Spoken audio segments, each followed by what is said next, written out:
அனைவருக்கும் வணக்கம். அன்பார்ந்த குரு வாரிசு அன்பர்களே, இன்றைக்கு நாம் எதை பற்றி பார்க்க போறோம்னா, வருகின்ற செவ்வாய் பகவானுடைய கிரக பெயர்ச்சி.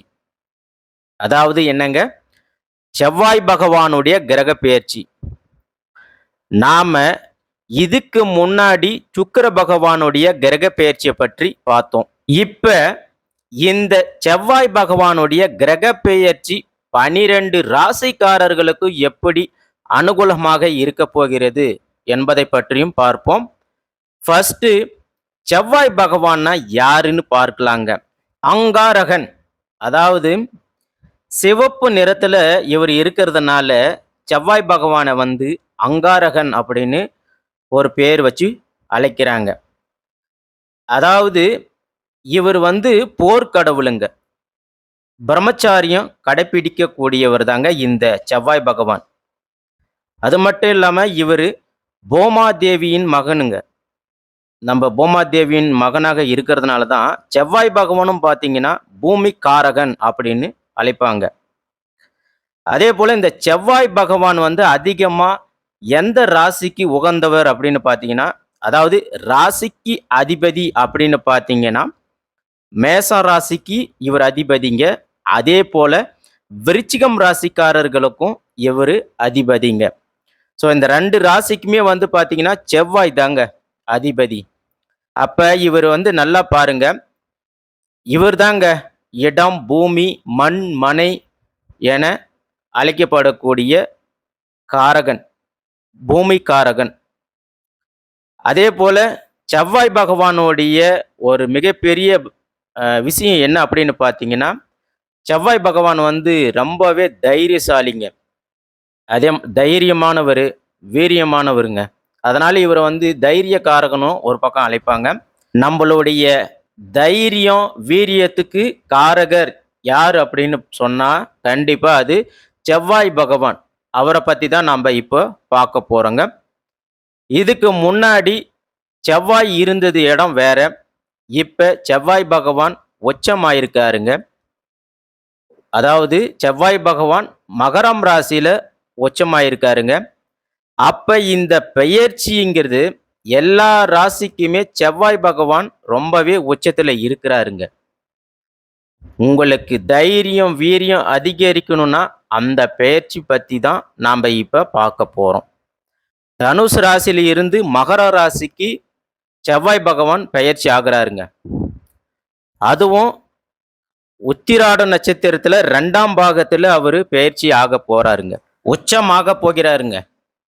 எவ்வளவு நாளைக்கு இருக்கிறாரு அப்படின்னு பார்த்தீங்கன்னா, மார்ச் மாதம் 14ஆம் தேதி வரைக்கும் அவரு இருக்க போறாருங்க. ஒரு ராசியில பார்த்தீங்கன்னா, பொதுவா ஒரு ராசியில மேக்சிமம் 45 நாட்கள் இவர் சஞ்சாரம் செய்வாருங்க, இந்த செவ்வாய் பகவான். அப்ப இந்த 45 நாளும் எல்லா ராசியுமே பொதுவா சொல்றேன், நிறைய நல்ல பலன்களை கொடுக்க போறாருங்க இந்த செவ்வாய் பகவான். அதே போல கால புருஷனுடைய 10வது வீட்டுக்கு இவரு வராருங்க. நம்மளுடைய பெயர், புகழ், அந்தஸ்து, கௌரவம் என அந்த இடத்துல நிக்கிறாருங்க. அப்ப நிறைய ராசிக்கு எது மாதிரியான ஒரு பலனை கொடுக்க போறாருன்னு தெளிவா இப்ப பார்க்க போறோம்ங்க. யாருமே மண், மனை, வீடு, நிலம், வாகனம், வண்டி, பூமி என ஆசை இல்லாத மனுஷனுங்களே இந்த கலியுகத்துல இருக்க மாட்டாங்க. அதனால கண்டிப்பா அவர்களுக்காண்டி தான் இந்த வீடியோ. இதுல கடைசி வரைக்கும் இந்த வீடியோவை நீங்க பாருங்க. நாம ஒவ்வொரு நட்சத்திரத்துக்கும் சரி ஒவ்வொரு விதமான பலன்கள் தொடர்ச்சியாக கொடுக்கிறோம். இந்த செவ்வாய் பகவானுடைய கிரக பெயர்ச்சி பத்தி தான் இப்போ நாம பார்க்க போறோம். ஆகையால வாங்க விரிவா இந்த வீடியோவை பார்க்கலாம். அன்பார்ந்த கன்னி ராசி அன்பர்களே, பொதுவாக கன்னி ராசி எதிலுமே இளமையான ராசிங்க. இந்த கன்னி ராசி என்றுமே இளமையான தோற்றத்தை காட்டக்கூடிய ராசி இந்த கன்னி ராசி. அதே போல எப்பயுமே உழைச்சுக்கிட்டே இருக்கக்கூடிய ராசி எது அப்படின்னு பார்த்தீங்கன்னா, கன்னி ராசிய சொல்லலாங்க. அது நீங்க தாங்க. அதே போல வருமானத்த நிறைய எதிர்பார்க்கக்கூடிய ராசி யாரு அப்படின்னு பார்த்தீங்கன்னா, இதுவும் கன்னி ராசி தாங்க. யாருகிட்ட எப்படி பேசணும்? யார்கிட்ட எப்படி பழகணும்? எந்த காரியத்த பண்ணா நமக்கு சரியா இருக்கும்? என எல்லாத்தையுமே சிந்தித்து செயல்படக்கூடிய ராசி கன்னி ராசி. எப்போதும் ஒரே நிலையான முடிவை எடுக்கக்கூடியவங்க இந்த கன்னி ராசிக்காரர்கள். அதேபோல தன்னுடைய குடும்பத்துக்காக கஷ்டப்பட்டு உழைக்கக்கூடிய ராசி யார்ரா அப்படின்னு பார்த்தீங்கன்னா, கண்டிப்பா நீங்க தான் கன்னி ராசிக்காரர்கள சொல்லலாம். அதேபோல உங்களுக்கு நல்ல அறிவுத்திறன் இருக்குங்க. அதேபோல நிறைய பேர பாருங்க, சினி ஃபீல்டுல நகைச்சுவையான நடிகர்களாக இருப்பாங்க, மருத்துவத் துறையில இருப்பாங்க, ஆசிரியர் வேலையில இருப்பாங்க, அதேபோல கட்டிடத்துறை எல்லாத்திலுமே சிறப்பா விளங்கக்கூடியவங்க நீங்க தாங்க. அதேபோல கால புருஷனுக்கு 6வது வீடு தாங்க இந்த கன்னி ராசி. அப்படிப்பட்ட கன்னி ராசிக்காரர்களுக்கு வரக்கூடிய செவ்வாய் பகவானுடைய கிரக பெயர்ச்சி எப்படி இருக்கு என்பதை பற்றி பார்க்கலாங்க. அதே போல நம்மளுடைய அன்பர்கள் எல்லாருமே என்ன சொல்ல வராங்கன்னா, நீங்க எப்பயுமே சிறப்பான பலனை தான் சொல்றீங்க. ஆனா, நாங்க இதுவரைக்கும் கஷ்டத்த மட்டும் தான் அனுபவிச்சுட்டு இருக்கிறோம் அப்படின்னு சொல்றாங்க. பொதுவா ஒரு விஷயத்த நல்லா தெரிஞ்சுக்கங்க. அதாவது உங்களுடைய விதி ஜாதகம் தான் மெயினுங்க. அதாவது உங்களுடைய லக்னம் என்பது உயிர். ராசி என்கிறது உடல். அதாவது உயிர் என்கிறது உங்கள் விதி ஜாதகம். நல்லா புரிஞ்சுக்கங்க. உயிர் என்கிறது உங்களுடைய விதி ஜாதகம். நாம சொல்லக்கூடிய பலன்கள் அனைத்தும் உடல். அப்போ உயிர மீறி உடல் எப்பயுமே வேலை செய்யாது. உங்களுக்கே நல்லா தெரியும். உயிர் இல்லன்னா ஒரு உடம்பு வேஸ்ட் அவ்வளோதான். அப்ப உங்களுடைய விதி ஜாதகத்துல நம்பளுடைய பிறப்பு ஜாதகத்துல நாம எதுக்காக இந்த கலியுகத்துல பிறந்திருக்கிறோம் அப்படின்றது முதல்ல தெரிஞ்சுக்காங்க. எந்த விஷயத்துக்காக நாம பிறந்திருக்கிறோம்? என்ன கர்ம வினைகள நாம சுமக்க போகிறோம்? அப்படி அதைய பத்தி ஃபர்ஸ்ட் எல்லாமே பாருங்க. அந்த பலன நீங்க ஃபர்ஸ்ட் எடுங்க. அதே போல உங்களுடைய ஜென்ம ஜாதகத்துல தசாபுத்தி தான் மெயின். அது உங்களுக்கு ஒரு குறிப்பிட்ட வயசு வரைக்கும் பார்த்தீங்கன்னா, நிறைய தீய பலன்கள கொடுக்கும். ஆனா, ஒவ்வொரு வயசுக்கு அப்புறம் பாருங்க, உங்களுக்கு நல்ல பலன்களையும் சேர்த்தி கொடுக்கும். அப்ப கிரக தொடர்பு ஒரு மனிஷனுக்கு 9 நவகிரக கோள்கள் நம்மளுடைய உடம்பு பாகத்துல இயங்குதுங்க. நல்லா தெரிஞ்சுக்கங்க. 9 நவகிரக கோள்கள் நம்மளுடைய உடம்பு பாகத்துல இயங்குது. அப்ப எந்த கோள்கள் உங்களுக்கு யோகமோ, அந்த விதமான யோகத்த கண்டிப்பாக அந்த ராசிக்காரர்களுக்கு அந்த டைம்ல பார்த்து தான் ஆகணும். இது விதி. கண்டிப்பாக மாற்ற முடியாது. அதே போல எது பலவீனமோ அந்த நேரம், அந்த காலம், அந்த திசை, புத்தி வரும்போது அந்த பலவீனத்த அவங்க கண்டிப்பாக உணருவாங்க, பார்ப்பாங்க. அப்ப உங்க விதி ஜாதகத்தின்படி உங்க விதி ஜாதக கம்பேர் பண்ணி பலன் எடுங்க. கண்டிப்பாக உங்களுக்கு சூப்பரான, துல்லியமான பலன கண்டிப்பா கிடைக்குங்க. இப்ப இந்த கன்னி ராசிக்காரர்களுக்கு செவ்வாய் பகவான் என்ன பலன கொடுக்க போறாரு? அப்ப செவ்வாய் பகவான் உங்களுக்கு நல்லவரா? கெட்டவரா? நல்லா பாருங்க. உங்களுக்கு 3ஆம் வீட்டு அதிபதியாக கன்னி ராசியில இருந்து விருச்சிகம் ராசிக்கு 3ஆம் வீட்டு அதிபதி, அதே போல 8ஆம் வீட்டு அதிபதி யாரு அப்படின்னு பார்த்தீங்கன்னா, செவ்வாய் பகவான் தாங்க. அவரு 5ஆம் பாகத்துல போய் இப்ப நிக்கிறாரு. அப்ப கெட்டவராக போயி உங்களுக்கு நல்லவராக சேர்ந்திருக்கிறாரு. அப்ப என்ன பண்ணுவாரு? கண்டிப்பாக உங்களுக்கு நல்ல பலன்கள மட்டும் தான் செவ்வாய் பகவான் உங்களுக்கு கொடுப்பாரு. அப்ப கன்னி ராசிக்காரர்களுக்கு தொட்டது எல்லாம் துவங்கக்கூடிய நேரமாக இந்த வரன் உங்களுக்கு கண்டிப்பாக அமைஞ்சு இருக்குங்க. அடுத்ததாக கன்னி ராசிக்காரர்களுக்கு உங்களுடைய ராசியில கிரகங்கள் எங்கெங்க சஞ்சாரம் செய்கிறது என்பதை பற்றியும் இப்ப பார்க்கலாங்க. அதற்கு முன்னாடி இந்த வீடியோவ கடைசி வரைக்கும் நீங்க பாருங்க. நாம ஒவ்வொரு நட்சத்திரத்திற்கும் ஒவ்வொரு விதமான பலன்கள கொடுக்கிறோம். அடுத்ததா நாம சொல்லக்கூடிய இந்த பலன்கள நீங்க பொது பலன்களாக மட்டும் பாருங்க. உங்க ராசியில கேது பகவான் இப்ப சஞ்சாரம் செய்றாருங்க. அதாவது உங்க ராசியில கேது பகவான் நல்லா சஞ்சாரம் செய்றாருங்க. அடுத்ததாக 5ஆம் பாகத்துல சூரிய பகவான், செவ்வாய் பகவான், புதன் பகவான் மற்றும் சுக்கிர பகவான் என 4 கிரகங்கள் ஒரே பாகத்துல, அதாவது 5ஆம் பாகத்துல பூர்வ புண்ணியஸ்தானத்துல சஞ்சாரம் செய்றாங்க. அடுத்ததாக 6ஆம் பாகத்துல சனி பகவான் சஞ்சாரம் செய்றாருங்க. 7ஆம் பாகத்துல ராகு பகவான் சஞ்சாரம் செய்றாருங்க. அதுவும் நல்லா பாருங்க, மீனம் ராசியில அவங்க சஞ்சாரம் செய்றாங்க. அடுத்ததாக 8ஆம் பாகத்துல குரு பகவான் உங்களுக்கு சஞ்சாரம் செய்றாருங்க. அடுத்ததா பாத்தீங்கன்னா, சில தினங்களுக்கு அப்புறமாக 3 கிரகங்கள் வந்து பெயர்ச்சியாகி மாறுறாங்க. சூரிய பகவானும், புதன் பகவான், சுக்கிர பகவான் இவங்க 3 கிரகங்களும் கண்டிப்பாக பெயர்ச்சியாகி மாறிடுவாங்க. அடுத்ததாக செவ்வாய் பகவானை எடுத்துக்கிட்டீங்கன்னா, அவர் ஆல்ரெடி 5ஆம் பாகத்துல இருக்கிறாருங்க. இவர் கன்ஃபார்மா 45 நாட்கள் வந்து பாத்தீங்கன்னா, கண்டிப்பாக ஒரே இடத்துல தான் அவரு இருப்பாருங்க. அப்ப தைரியம், வீரியம் அதிபதி யாருங்க அப்படின்னு கேட்டா, கண்டிப்பா நம்ம செவ்வாய் பகவான தான் சொல்லுவாங்க. தைரியம், தன்னம்பிக்கை, அதிபதி, வீரத்துக்கு அதிபதி, விவேகத்துக்கு அதிபதி, இடத்துக்கு அதிபதி, பூமிக்கு அதிபதி, ரத்தத்துக்கு அதிபதி, வண்டி வாகனங்களுக்கு அதிபதி, மண், மனை எல்லாத்துக்குமே அதிபதி யாரு அப்படின்னு கேட்டா, கண்டிப்பாக செவ்வாய் பகவான தாங்க குறிக்கும். அப்ப செவ்வாய் பகவான் 5ஆம் இடத்துக்கு போயிட்டாருங்க. அப்போ உங்களுக்கு எல்லா விஷயத்தையுமே அவரு கொடுப்பாரா? கொடுக்க மாட்டாரா?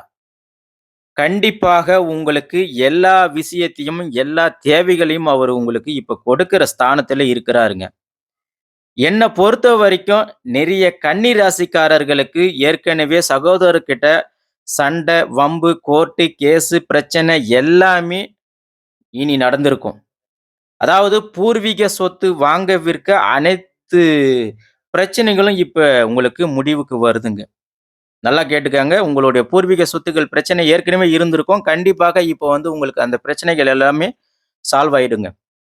பூர்வீக சொத்துக்கள் உங்களுக்கு நிச்சயமாக கிடைக்குமா அப்படின்னு கேட்டீங்கன்னா, கண்டிப்பாக கிடைக்குங்க. அதேபோல என்ன பொறுத்தவரைக்கும் கன்னி ராசிக்காரர்களுக்கு பாருங்களேன். 4+7 இவர்களுடைய சுகம், இவர்களுடைய மனைவியும், அடுத்து அவர்களுடைய நண்பர்கள், கூட்டு தொழில், இவர்களுடைய குழந்தைகள், இவர்களுடைய வேலை, உத்தியோகம் எல்லாமே இவங்களுக்கு வந்து சரியாக இருந்திருக்காது கடந்த 3, 4 மாதங்களாக. கண்டிப்பாக இவங்களுக்கு இது எல்லாமே வந்து ஏதாவது ஒரு தடை, சண்டை, சச்சரவு வந்திருக்கும். அதேபோல எதிர்பார்த்த அளவுக்கு இவங்களுக்கு சிறப்பான ஒரு பலனு கண்டிப்பா கிடைச்சிருக்காது. நம்ம முன்ன சொன்ன ஒரு விஷயத்துல கண்டிப்பாக உங்களுக்கு ஏதாவது ஒரு பாயிண்ட் உங்களுக்கு பலவீனமாக ஆயிருக்குங்க. கண்டிப்பா இது நடந்திருக்கும். நெறைய ஒரு தடைகள உங்களுக்கு கண்டிப்பாக கொடுத்திருப்பாங்க. என்ன செவ்வாய் பகவான் இப்ப உங்களுக்கு அஸ்தமனமாக இருந்தாருங்க. ஸோ, அதனால தான் உங்களுக்கு வந்து டாக்குமெண்ட்ல பிரச்சனை, இடப்பிரச்சனை, பூமி பிரச்சனை, மனைவி பிரச்சனை, மருமகள் பிரச்சனை என ஏதாச்சும் ஒரு பிரச்சனைய கண்டிப்பாக நீங்க கன்னி ராசிக்காரர்கள் சந்திச்சிருப்பீங்க. இந்த கன்னி ராசிக்காரர்களுக்கு இனிமேலுக்கு இந்த பிரச்சனைகள் எதுவுமே இல்லைங்க. ஒரு நிம்மதியான வாழ்க்கை, ஒரு சுகமான, சுகபோகமான வாழ்க்கை நீங்க கண்டிப்பாக இப்ப வாழப் போறீங்க. வாழ பிறந்தவங்க தாங்க நீங்க கன்னி ராசிக்காரர்களே. அடுத்ததாக பார்த்தீங்கன்னா, இது மேலுக்கு எதுவுமே எதிர்த்து நின்னு ஜெயிப்பீங்க. எந்த ஒரு பிரச்சனையாக வந்தாலும் கண்டிப்பாக நீங்க மோதி பார்ப்பீங்க. அதுல கண்டிப்பா உங்களுக்கு வெற்றி நிச்சயம். அதேபோல கன்னி ராசிக்காரர்கள் தயவு செஞ்சு கோழையாக மட்டும் இருக்காதீங்க. அதேபோல பயப்படாதீங்க. எது வந்தாலும் நின்னு பார்த்துக்கலாம் அப்படிங்கிற தைரியம், எண்ணத்த உங்க மனசுல நீங்க கொண்டு வாங்க. அப்படி நீங்க கொண்டு வந்தீங்கன்னா, கண்டிப்பாக உங்களுக்கு வெற்றி நிச்சயம். உங்க ராசிக்கு அதிபதியோட செவ்வாய் பகவான் சேர்றாருங்க. செவ்வாய் பகவான் எப்பவுமே வந்து பார்த்தீங்கன்னா, வீரமானவர், தைரியமானவர். அதனால உங்களுக்கு கண்டிப்பாக செவ்வாய் பகவான் உங்களுக்கு நல்ல வரன் கண்டிப்பாக கொடுப்பாருங்க. அதேபோல பொதுவா பாருங்க, இந்த கன்னி ராசிக்காரர்கள் சற்று எதிலுமே பயந்த சுபாவம் இருக்கக்கூடியவங்க தாங்க. அத நான் கண்டிப்பா ஏத்துக்கிறேன். ஆனா உங்களுக்கு வீரம் உண்டு. உங்களுக்கு நிச்சயமாக உங்களுக்கு உள்ள ஒரு வீரம் இருக்கு. ஏன்னா, உங்களுக்கு செவ்வாய் உங்களுக்கு இணைஞ்சிருக்கிறாரு. எல்லாமே இந்த செவ்வாய் பகவான் உங்களுக்கு கொடுப்பாரு. அத நீங்க எடுத்துக்கங்க. அடுத்ததாக வேலை, உத்தியோக பிரச்சனை. சில கன்னி ராசிக்காரர்களுக்கு கண்டிப்பாக வேலை, உத்தியோகம் இப்ப இருந்திருக்காது, கிடைச்சிருக்காது. ஒரு நிம்மதி இல்லாத சூழ்நிலையில நீங்க இருந்திருப்பீங்க. கண்டிப்பாக உங்களுக்கு வேலை இல்லன்ற ஒரு மைண்ட் செட் உங்களுக்கு பிரச்சனையா இருந்திருக்கும். கண்டிப்பாக இப்ப உங்களுக்கு இனிமேலுக்கு நல்ல ஒரு வேலை வாய்ப்புலாம் கிடைக்க போதுங்க. அதேபோல மனைவி கிட்ட பிரச்சனை, நண்பர்கள் கிட்ட பிரச்சனை, குடும்பத்தில பிரச்சனை, கூட்டு தொழில்ல பிரச்சனை, திருமணத்தில நெறைய கலகம். அதேபோல சில பேருக்கு பார்த்தீங்கன்னா, கன்னி ராசிக்காரர்களுக்கு திருமணம் பேசி முடிச்சிருப்பாங்க. அதேபோல திருமணம் நடக்க போற பக்கம் வரும்போது பார்த்தீங்கன்னா, திடீர்னு திருமணம் நின்னு போயிட்டு இருக்கும். ஸோ இந்த மாரி பிரச்சனைலாம் இருந்திருக்கும். அதேபோல கன்னி ராசிக்காரர்களுக்கு உடம்புல பிரச்சனை, சுகத்துல பிரச்சனை, எல்லாமே கன்னி ராசிக்காரர்களுக்கு கண்டிப்பாக இது இருந்திருக்கும், நடந்திருக்கும். இது இல்லன்னு கண்டிப்பா நீங்க மறுக்கவே முடியாது. அதேபோல தாயோட உடல், இடம், பூமி ஏதாச்சும் ஒரு கலகம் உங்களுக்கு கண்டிப்பாக இருந்திருக்கும். ஆனா, இனிமேலுக்கு நீங்க இத பத்தி கவலையே பட வேண்டாங்க.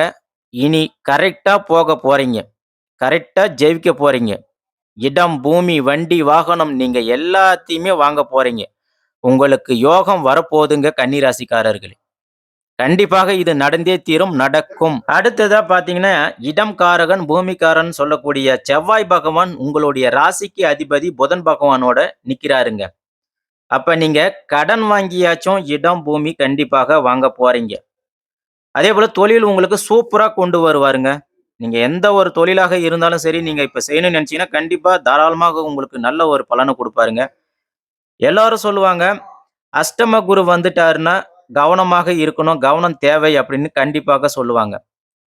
கண்டிப்பாக ஜாதகத்தில உங்களுக்கு குரு பகவான் சரியில்லன்னா, உங்களுக்கு கண்டிப்பாக அஷ்டம குரு அவருடைய வேலைய கண்டிப்பாக பார்த்துருவாருங்க. கண்டிப்பா செஞ்சுருவாரு. அந்த மாரி நேரத்தில கண்டிப்பாக உங்களுடைய உடல் ஆரோக்கியம் பாதிப்பு ஏற்பட்டு இருக்குங்க. உதாரணத்துக்கு வந்து பார்த்தீங்கன்னா, உடம்புல கட்டி, கொப்பளம் கண்டிப்பாக ஏதாவது ஒரு ஆப்பரேஷனாவது கண்டிப்பாக நடந்திருக்கும், பண்ணியிருப்பீங்க. அப்ப இதற்காக தான் நம்மளுடைய முனிவர்கள், சித்தர்கள், மகான்கள்லாம் அப்பவே வந்து பார்த்தீங்கன்னா, நெறைய விஷயத்த ஜோதிடத்துல அழகா கொடுத்துட்டு போயிருக்காங்க. நாம சொல்லுறது பரிகாரம் மூலமாக பெருசா உள்ள பாதிப்ப சின்னதாக குறைக்கக்கூடியது. அதுக்காக நம்ப பரிகாரம் மூலமாக, சில தெய்வங்கள வழிபடுவதன் மூலமாக கண்டிப்பாக நம்ப பயன்படுத்திக்கலாங்க. அதேபோல கன்னி ராசிக்காரர்கள், இது மேலுக்கு மனச கண்டிப்பா தளர விடாதீங்க. எது வந்தாலும் சரி பார்த்துக்கலாங்க. அதேபோல உங்களுக்கு தடைப்பட்ட திருமண வரன்கள் அனைத்தும் உங்களுக்கு கண்டிப்பாக சிறப்பாக அமையுங்க. என்ன செவ்வாய் பகவான் உங்களுக்கு உச்சமாக இருக்கிறாருங்க. அதேபோல குருவும் உங்க திசைய பார்க்கிறாருங்க. அப்ப கணவன், மனைவி ஒற்றுமை சிறப்பாக இருக்குங்க. அதேபோல காதல் திருமணம், 2வது திருமணம் கண்டிப்பாக உங்களுக்கு ஒரு அனுகூலத்த எடுத்து குடுப்பாருங்க. உத்தியோகத்துல உயர் பதவிகள், புரமோஷன் கண்டிப்பாக உங்களுக்கு உண்டுங்க. அதேபோல வேலை உத்தியோகத்தை தேடிக்கொண்டு இருப்பவர்களுக்கு கண்டிப்பாக போன ஜனவரி மாசமே ஏதாவது ஒரு புது மாற்றத்த கண்டிப்பா நீங்க சந்திச்சிருக்கணும். உங்களுக்கு வாய்ப்பு கிடைச்சிருக்கணும். அப்ப வேலை உத்தியோகத்துல கண்டிப்பாக வேற ஏதாவது ஒரு கம்பெனிக்கு நீங்க மாறணும்னு நெனைச்சா கூட, கண்டிப்பாக நீங்க மாறுறது நல்லதுங்க. உங்களுக்கு சிறப்பான ஒரு நல்ல யோகத்த குடுப்பாருங்க. வேலை உத்தியோகத்துல நிரந்தரமான ஒரு வேலையும் உங்களுக்கு கண்டிப்பாக கிடைக்க போதுங்க. ஏன்னா, உங்களுக்கு புதன் வந்து 6ஆம் இடத்துல போறாருங்க. அப்ப வெளிநாடு, வெளி வேலை எல்லாமே உங்களுக்கு சூப்பரா இருக்குங்க. கடன் வாங்கியாச்சும் உங்களுக்கு பிசினஸ் நீங்க பண்ணலாங்க. சூப்பரா உங்களுக்கு இருக்கும். அதேபோல உங்க ஜாதகத்துல தசாபுத்தி மட்டும் கொஞ்சம் பாருங்க. கண்டிப்பாக அது சரியா இருந்துச்சுன்னா, உங்களுக்கு தொழில் தடைகள் எதுவுமே இருக்காதுங்க. எல்லாமே உங்களுக்கு சிறப்பாக அமையும். வெற்றியும் நிச்சயமாகுங்க. அதேபோல மாணவர்களுக்கு கல்வி சார்ந்த எல்லாமே வந்து பார்த்தீங்கன்னா, எந்த ஒரு தடையும் இல்லாம நீங்க நினைச்சத படிக்கலாம். எல்லாமே சூப்பரா நடக்கும். ஹை லெவல்ல நீங்க படிக்கிறதா இருந்தாலும் சரி, எல்லாமே உங்களுக்கு வாய்ப்பு கிடைக்கும். அதேபோல அரசு வேலைக்கு படிக்கிறவங்களாக இருந்தீங்கன்னா, கண்டிப்பா இப்ப படிங்க. கண்டிப்பா கவர்மெண்ட் ஜாப் கிடைக்கும். பொருளாதார வளர்ச்சி பயங்கரமாக இருக்குங்க கன்னிராசிக்காரர்களுக்கு. அதேபோல தந்தையோட சொத்து, தாயோட சொத்து எல்லாமே உங்களுக்கு கண்டிப்பாக கிடைக்கும். மருத்துவ செலவு இனிமேலுக்கு கண்டிப்பாக கன்னிராசிக்காரர்களுக்கு இருக்காதுங்க. அதேபோல வயிறு சம்பந்தமான, மர்ம உறுப்பு சம்பந்தப்பட்ட ஏதாவது ஒரு உடல் ரீதியாக பிரச்சனைகள் இருந்திருக்கும். ஆனா இனிமேலுக்கு வந்து கண்டிப்பா அந்த மாரி பிரச்சனை உங்களுக்கு இருக்காது.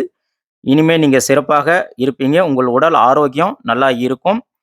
அதேபோல உங்களுக்கு நல்ல அனுகூலமான பலன்கள வந்து கண்டிப்பாக அமைச்சு குடுப்பாங்க செவ்வாய் பகவான். கணவன் மனைவி இடையே ஒற்றுமை அதிகமாக இருக்கும். குழந்தை பாக்கியம் இல்லாதவர்களுக்கு குழந்தை பாக்கியம் கண்டிப்பாக கிடைக்குங்க.